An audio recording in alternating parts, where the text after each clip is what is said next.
Hello friends. तो आप सबका वेलकम है फिजिक्स की दुनिया में। तो क्लास 11 का हमने चैप्टर स्टार्ट किया था फिजिकल वर्ल्ड। साइंस क्या है, फिजिक्स क्या है, इसकी डेफिनेशन हमने नोट की थी। साइंस एक ऑर्गेनाइज्ड और सिस्टमैटिक नॉलेज है, किसका, नेचर का। इसके बाद में हमने स्टडी किया था फिजिक्स। तो physics is a study of nature and natural phenomenas. और अगर इसको डिफाइन करें अच्छे मैनर में तो फिर अपन बताएं कि फिजिक्स है study of energy and matter, और इनके बीच में क्या इंटरेक्शंस होते हैं इनका अपन अध्ययन इसमें करते हैं। तो ये फिजिक्स और साइंस के बारे में हम स्टडी कर चुके हैं। अब अपन आते हैं साइंटिफिक मेथड पे।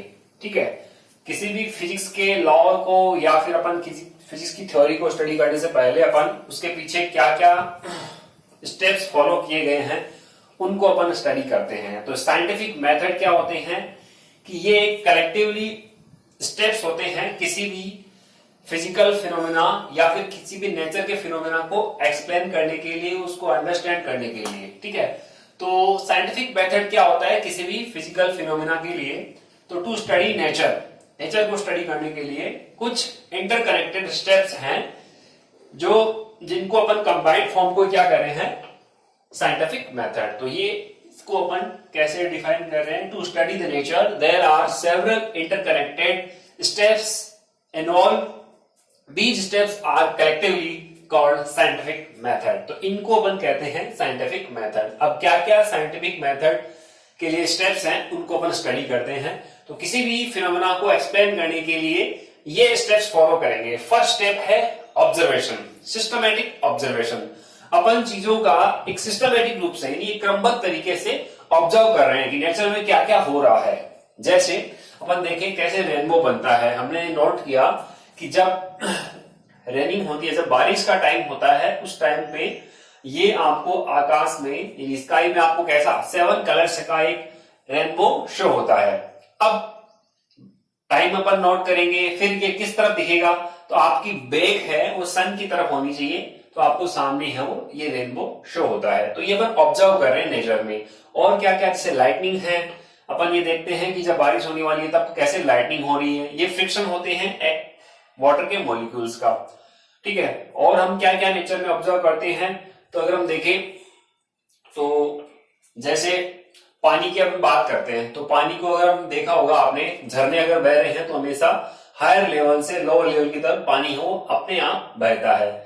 हम जब भी देखते हैं नदी में, देखिए भले ही कहीं भी अपन पानी का जो फ्लो होता है हमेशा हायर लेवल से लोअर लेवल की तरफ ही होता है अपने आप। ठीक है, और कई सारे ऑब्जर्वेशन हमने देखे होंगे डे टू डे लाइफ में जिनके पीछे कैसे इनको स्टडी करेंगे उनको अपन। तो सबसे पहला पॉइंट ही है हमारा ऑब्जर्वेशन। अपन ऑब्जर्व कैसे करें, जैसे अपन बॉल की बात करते हैं, तो इस बॉल को अगर यहां से छोड़ा जाए तो आपने देखा होगा कि ये नीचे की ओर जा रही है। तो ये भी एक बहुत बड़ा ऑब्जर्वेशन है कि नीचे की ओर क्यों गई। ठीक है, इसका मतलब हो सकता है कि अर्थ ने इसको अट्रैक्ट किया हो। ठीक है, तो अर्थ के पास कई ऐसा हो सकता है, कोई ऐसा अट्रैक्शन फोर्स हो जिसके कारण ये क्या करती है, अपने जितने भी सारे ऑब्जेक्ट होते हैं उन सबको अपनी ओर अट्रैक्ट करती है। तो अपन को पता है अर्थ के अराउंड मून रिवॉल्व करता है, तो मून को तो नहीं करती, आंसर मून को भी करती है। ठीक है, तो उसके लिए क्या क्या आगे अपन देखेंगे क्या क्या स्टेप्स फॉलो किए गए। तो सबसे पहला काम तो है हमारा ऑब्जर्वेशन का। बहुत सारे ऑब्जर्वेशन है डे टू डे लाइफ में। तो अपन ने रेनबो की बात की, रेनबो है, लाइटनिंग है। ठीक है, और ये ग्रेविटेशनल अपन अट्रैक्शन फोर्स देख रहे हैं, ग्रेविटी, इसको भी अपन ऑब्जर्व कर रहे हैं कि अर्थ है वो अट्रैक्ट करती है चीजों को। ठीक है, और कई सारे फ्लो ऑफ वाटर,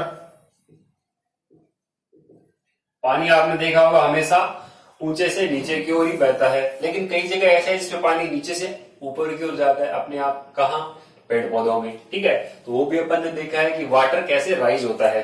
तो अपन यहां पे पढ़ सकते हैं कि राइजिंग अप,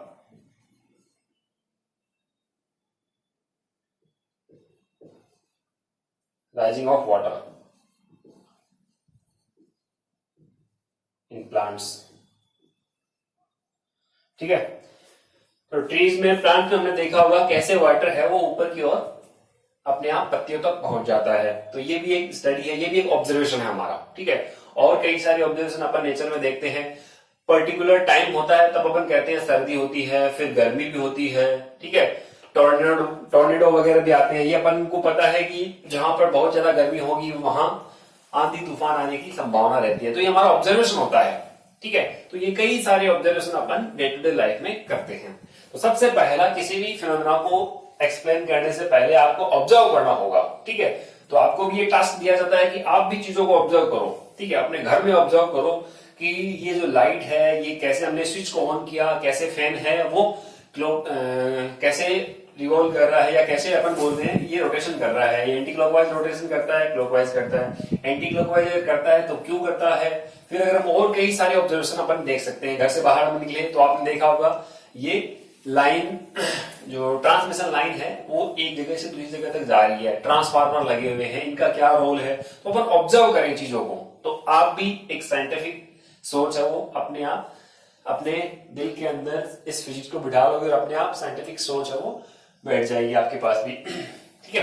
तो सेकेंड स्टेप आती है, जो आपने ऑब्जर्वेशन किया है उसके बाद में कुछ कंट्रोल एक्सपेरिमेंट्स होते हैं, ठीक है। नेचर को अपन स्टडी कर रहे हैं और फिर वो उनको अपन एक्सपेरिमेंट करें। जैसे नेचर में अपन देखें तो रेनबो हो रहा है, क्या रेनबो अपन अपनी लेबोरेटरी में बना सकते हैं, अपने एक्सपेरिमेंट घर पे कर सकते हैं, यस।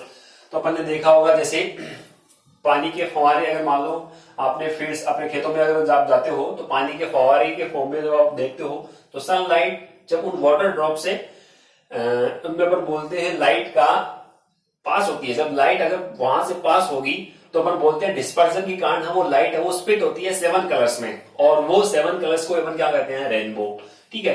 तो ये अपन अपने लेबोरेटरी में भी इनको कंट्रोल एक्सपेरिमेंट के थ्रू कर सकते हैं। लाइटिंग है ऐसे ही, तो लाइटिंग में अपन कर सकते हैं, किसी कंडक्टर्स को अपन चार्ज देते जाए तो एक स्टेज ऐसी आएगी कि चार्ज है वो एयर के अंदर लीक होगा और आपको ऐसे स्पार्किंग सी दिखेगी, ठीक है। तो कई बार अपन देखते हैं कि ये स्पार्किंग होती है। अगर मान लो एक कंडक्टर यहाँ है, एक कंडक्टर यहाँ है, इसको आपने बहुत सारा चार्ज दे दिया तो ये एयर जो होती है, जो यहाँ इंसुलेटर का काम कर रही थी, वो यहां से लाइटिंग है वो पास हो जाती है। तो अपन कह सकते हैं कि ये लाइटिंग अपन लेबोरेटरी में कुछ कंट्रोल एक्सपेरिमेंट करके उसको अपन एक्सप्लेन कर सकते हैं। ऐसे ही ग्रेविटी की अपन बात करते हैं, ठीक है। तो ग्रेविटी में अपन बोले कि अपन नेचर को स्टडी करेंगे कि कोई एक ऐसा ग्रेविटेशनल अट्रैक्शन फोर्स ये अर्थ है वो किस सभी ऑब्जेक्ट के ऊपर लगाती है, ठीक है। तो इसको भी अपन स्टडी करेंगे, कितने फोर्स को अप्लाई कर रही है, कहां से अपन इसको छोड़े तो कैसे ये अट्रैक्ट करती है। फिर फ्लो ऑफ वाटर है वो अपन देखते हैं। अपन इसको लेबोरेटरी में ले जाके अपन देखें तो एक बड़े से पाइप में पानी फ्लो हो रहा है तो वो हॉरिजॉन्टली फ्लो हो रहा है, ठीक है। अगर हम कहें इसको एक से को इस तरफ ऊपर कर दें, ठीक है, तो फ्लो तेज हो जाता है। कितने डिग्री एंगल पे करें, तो ये सब अपन क्या कर रहे हैं, यहाँ पे कंट्रोल एक्सपेरिमेंट कर रहे हैं, ठीक है। ऐसे ही वाटर राइज हो रहा है तो इन सभी को अपन स्टडी करते जा रहे हैं लेबोरेटरी में, ओके। फिर इसके बाद में इसकी रीजनिंग होती है कि उसके पीछे रीजन क्या है, ठीक है। तो रीजन है वो दो टाइप से दिए जाते हैं, एक तो क्वालिटेटिव और दूसरा आता है क्वांटिटेटिव। क्वालिटेटिव एनालिसिस का मीन हो गया, जैसे अपन ग्रेविटेशनल पुल की बात करते हैं, ठीक है। तो अगर हम देखें तो आप देखोगे कि आप दो कोई भी मास वाली बॉडी है, जैसे अपन कहें ये हमने देखा कि अर्थ है वो अटैक करती है, तो अर्थ में ऐसा क्या प्रॉपर्टी है अर्थ की जिसके कारण ये सारे ऑब्जेक्ट को क्या करती है, अट्रैक्ट करती है। तो हमने कहा कि ये फोर्स सभी ऑब्जेक्ट पे लगाने के पीछे रीजन है कि सारे ऑब्जेक्ट के पास मास होता है, तो यहां एक बड़ा फैक्टर मिला मास। तो ये एक क्वालिटेटिव स्टडी कहलाएगी या क्वालिटेटिव रीजनिंग कहलाएगी अट्रैक्शन के कारण कि अर्थ के पास वो प्रॉपर्टी होती है, वो मास होती है। ऐसे मान लो अपन कहें कि दो मैग्नेट है, या फिर अपन कहें कि दो चार्ज बॉडी है, ठीक है, दो प्लस प्लस चार्ज है, तो प्लस प्लस में क्या होता है, रिपल्सन। दो माइनस माइनस है, उनमें भी क्या होगा, रिपल्सन। तो उनके पास, उस बॉडी के पास ऐसा क्या है, तो उनके पास एक प्रॉपर्टी जिसे अपन कहते हैं चार्ज। ऐसे किसी मैटर कोई भी अपन कह सकते हैं दो बॉडी, जैसे ये मार्कर और ये बॉल, ये दोनों एक दूसरे पे फोर्स लगा सकते हैं, ग्रेविटेशनल फोर्स भी लगा सकते हैं। अगर इन दोनों को चार्ज कर दिया जाए तो ये इलेक्ट्रिक फोर्स भी अप्लाई कर सकते हैं। तो अगर चार्ज कर दिया गया तो उनके पास प्रॉपर्टी आ गई चार्ज, तो उनकी क्वालिटेटिव स्टडी कराएगी। कितने अमाउंट में ये फोर्स लग रहा है उसको अपन स्टडी करेंगे क्वांटिटेटिव, ठीक है। तो वहां अपन कुछ न्यूमेरिकल्स वैल्यू पे फोकस करते हैं कि ये कितना अट्रैक्ट करते हैं। ठीक है, जैसे एक फॉर्मूला आता है एफ, ये इसका ग्रेविटेशनल अट्रैक्शन का आगे आप स्टडी करोगे, जिसमें मैथमेटिकल मॉडलिंग जो फॉर्मूले को अप्लाई किया जाता है, कि ये फॉर्मूला दिया जाता है उसका। ठीक है, कि आपने स्टडी किया इसको कि अगर डिस्टेंस को अगर हम डबल कर दें, ठीक है, दो मास की बॉडी है और इन दोनों के बीच की डिस्टेंस को अगर हम डबल कर दें तो हमने ये देखा कि फोर्स है वो 1/4 टाइम हो जाता है। यानी जो यहां पे पहले फोर्स यहां दोनों के बीच में लग रहा था मानो 10 न्यूटन, तो अब ये पहले का कितना हो जाएगा 1/4 टाइम, बहुत कम हो जाएगा, यानी 2.5 न्यूटन हो जाएगा। ठीक है, तो इसका मीन हो गया कि ये डिस्टेंस के स्क्वायर के इनवर्सली प्रोपोर्शनल होगा फोर्स। ठीक है, जितने ज्यादा मास होंगे उनके डायरेक्टली प्रोपोर्शनल होगा। तो ये मैथमेटिकल मॉडलिंग आती है नेक्स्ट, कि इनके पीछे कोई अपन फॉर्मूला डिराइव कर सकते हैं क्या। तो ये न्यूटन्स का ग्रेविटेशनल लॉ है कि F is directly proportional to mass of both object, दो जो ऑब्जेक्ट है उन दोनों के मास के प्रोडक्ट के डायरेक्टली प्रोपोर्शनल और उन दोनों के बीच की डिस्टेंस के स्क्वायर के इनवर्सली प्रोपोर्शनल होगा ये अट्रैक्शन फोर्स। ठीक है, फिर यहाँ पे कांस्टेंट वगैरह लगाया गया। तो ये सब आता है मैथमेटिकल मॉडलिंग में। तो जो आपने ऑब्जर्व किया कि अर्थ है वो सारे ऑब्जेक्ट को क्या करती है, अपनी ओर अट्रैक्ट करती है। तो उनके पीछे फिर हमने कंट्रोल एक्सपेरिमेंट करके देखे, फिर उनकी रीजनिंग दी। ठीक है, कैसे कैसे ये डायरेक्टली प्रोपोर्शनल है या इनवर्सली प्रोपोर्शनल है, फिर उसका एक मैथमेटिकल फॉर्मूला दिया गया। और वो फॉर्मूला क्या है, F equals to capital G m1 m2 upon r square. इस फॉर्मूले को आप 9th क्लास में स्टडी कर चुके हो, न्यूटन का gravitational law. F equals to G यहाँ पे यूनिवर्सल ग्रेविटेशनल कांस्टेंट है, m1 m2 दो बॉडी के मास हैं, r दोनों के बीच का सेपरेशन है। ठीक है, तो ये हमने एक मैथमेटिकल मॉडलिंग दे दी। फिर आप इसको प्रिडिक्ट करोगे। प्रिडिक्ट करने का मतलब आप इसके लिए फ्यूचर में अपन बता सकते हैं कि जैसे अगर हम कहें कि यहां पे ये हमारी अर्थ है, ठीक है, और ये सन है, सन के अराउंड अर्थ क्या कर रही है, रिवॉल्व कर रही है। ठीक है, और अर्थ के अराउंड कौन रिवॉल्व करता है, तो अपन ने कह दिया कि ये मून रिवॉल्व कर रहा है। ठीक है, मून।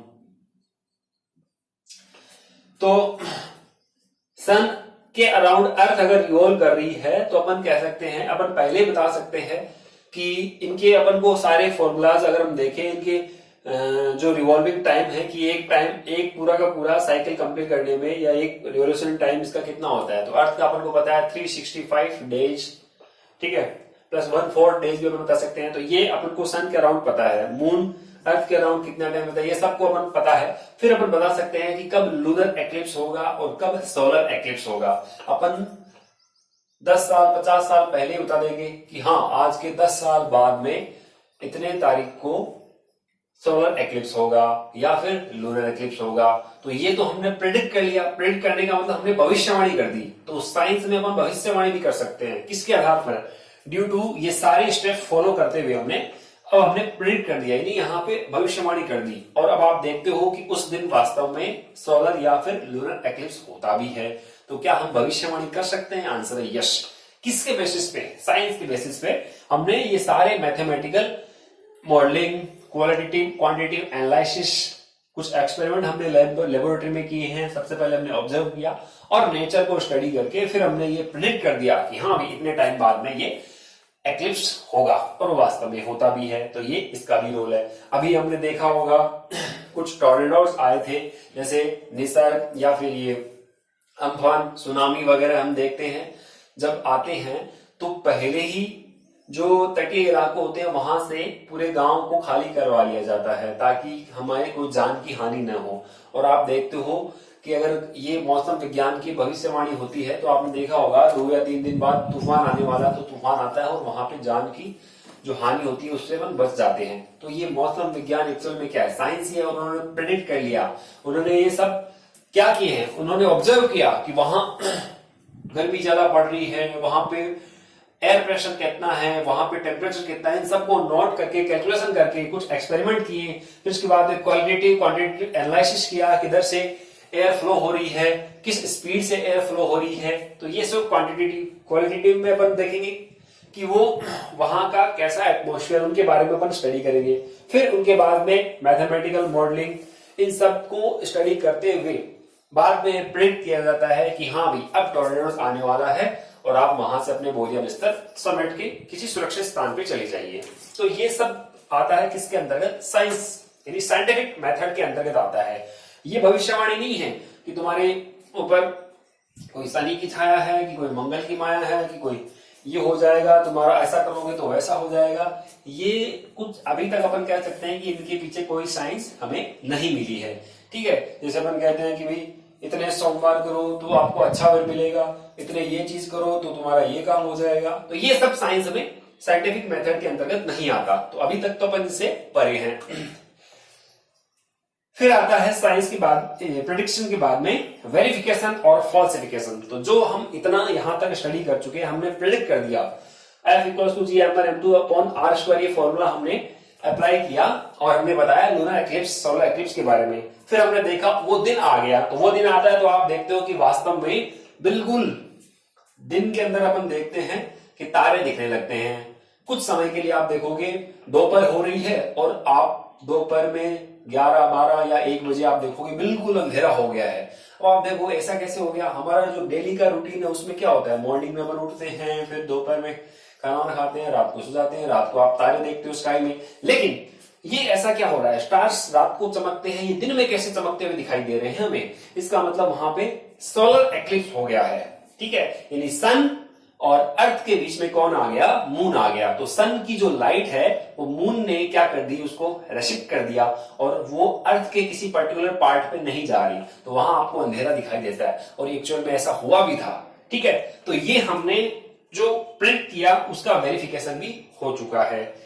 तो ये सारे के सारे अपन यहां पे साइंटिफिक मेथड के अंतर्गत आते हैं। फॉल्सिफिकेशन, जो हमने मान लो कई सारी स्टडी किए हैं, हो सकता है कि हमारा किया गया प्रिडिक्शन बिल्कुल सही सटीक न भी बैठे।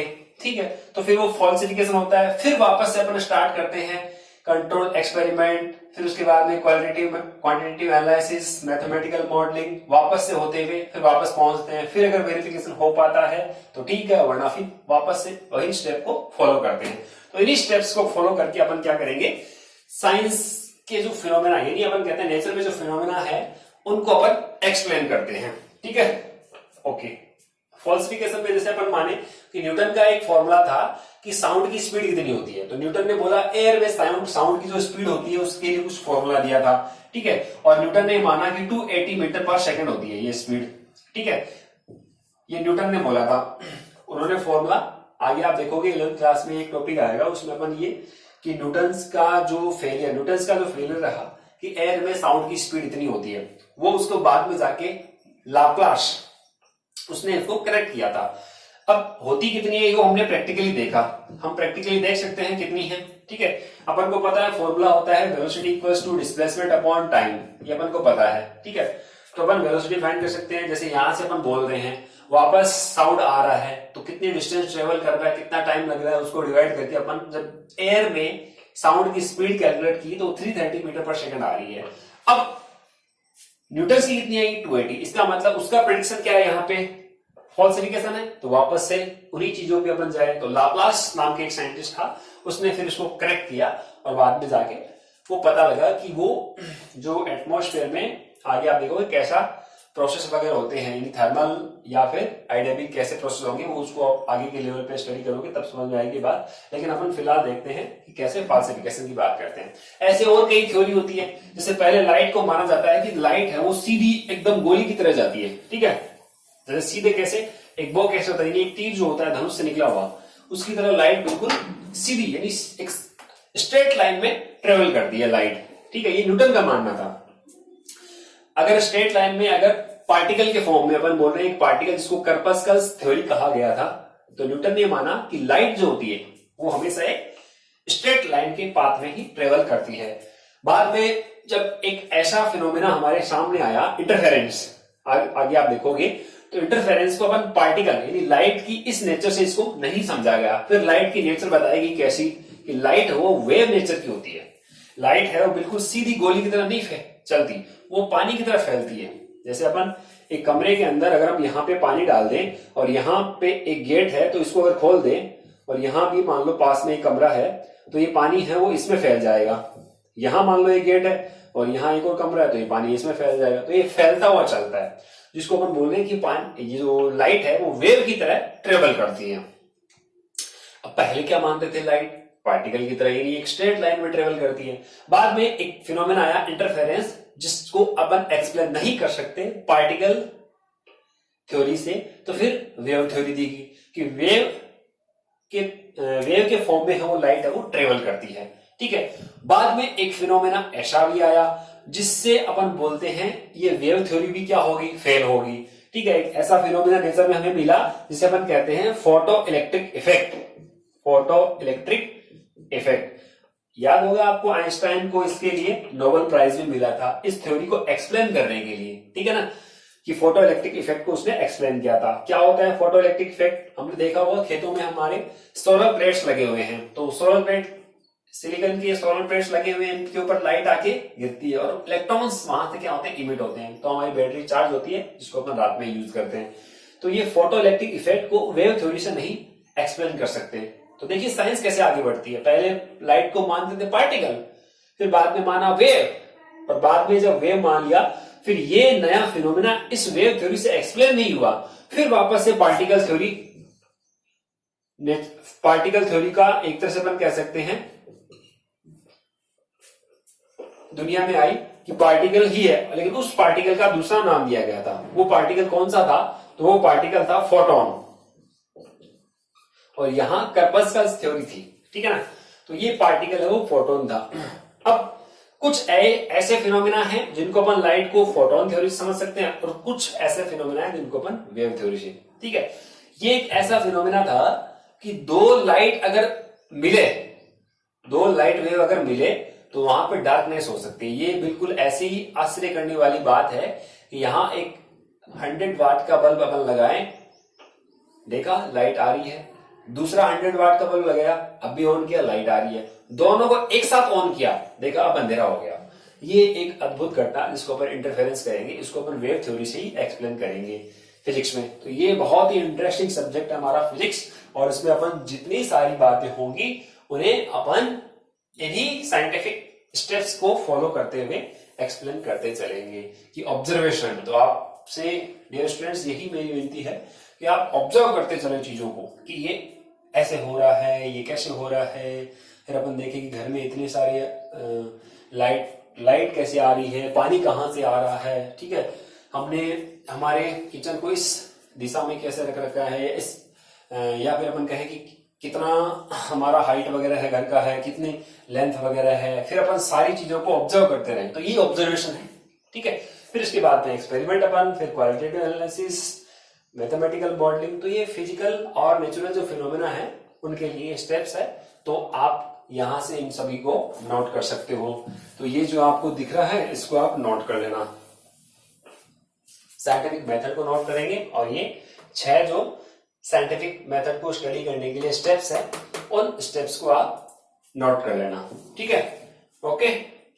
तो आज तक के लिए इतना ही, फिर अपन नेक्स्ट क्लास में आगे की ओर मूव करेंगे इसी टॉपिक पे। ठीक है, थैंक यू।